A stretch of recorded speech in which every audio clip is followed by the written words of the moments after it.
Well, it all started on a spring afternoon, my oldest son's birthday. We were having a barbecue and sitting out in back, and we have two dogs that don't get along, two females, and they fight.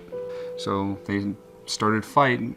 I reached down to pull Sadie from her hind end, and as soon as I touched her, she turned around quickly and just snapped at me. We ended up separating them. I came in the house, looked at my hand, a couple punctures top and back, and said, oh, well, cleaned them up and put bandages on, and just went on with my day.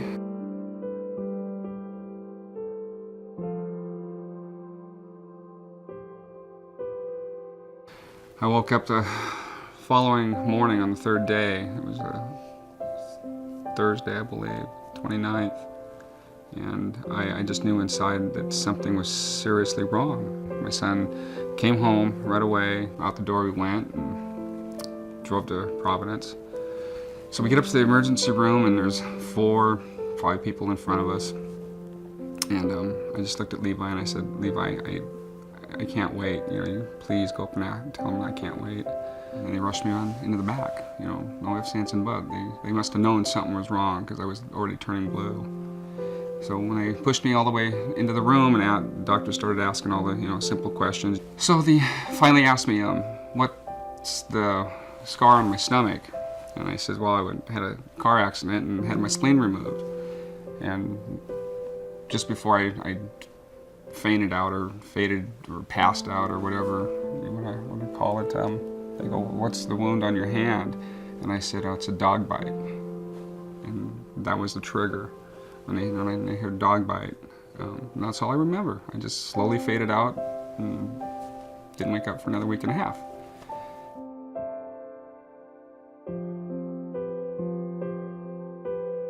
The short time that I remember when I first went into the emergency room, just seeing the teamwork of the doctors, they'd walk out and there'd be 2 more that would follow behind them. The nurses, the professionalism, I can't say professionalism, loud enough.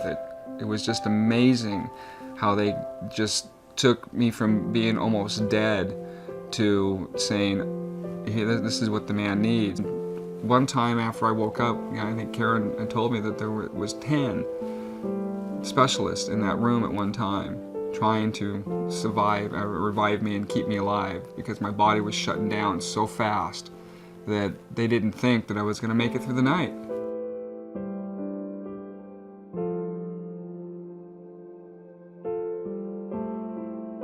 And when I woke up, I thought I was going to go home. I thought I was in the same room and I was going to go home, and the nurse come up and said, no, you're not going to go for a little while. I looked at my hands and my feet, and they were just turning purple. And I finally got around to asking the doctor what caused my hands and my feet just to do that. And they explained to me that when you have such severe trauma, that your body protects its main organs, so it starts to shut off your extremities. It clots off your feet, it clots off your hands, all the parts that it feels it doesn't need to survive. And I laid in bed and cried at times because it was so painful. And then I finally just said to Karen one day, I said, honey, I'd rather cut them off than go through this pain anymore.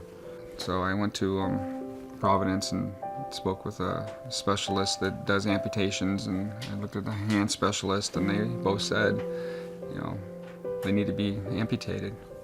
We went into surgery for my hands after my legs were all done, and we were laying there. She was cracking jokes, trying to, lighten the situation and that, and it was time for me to go, so I just kind of looked at my sister and Karen, and I said, you guys want to say bye-bye? I started going, bye-bye, And that was the hardest part. The legs I couldn't have dealt with, but the hands I couldn't deal with. That was hard.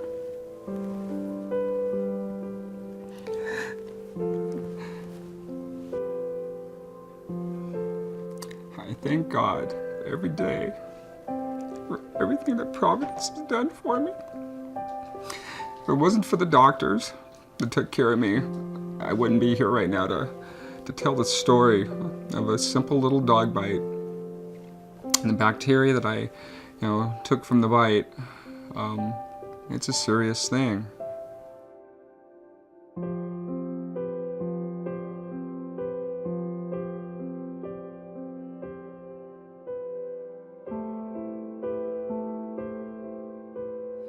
So I think out of everything, it was the professionalism and how fast the doctors reacted. And they know their stuff. And I am so thankful that, that we have such an awesome, staff there.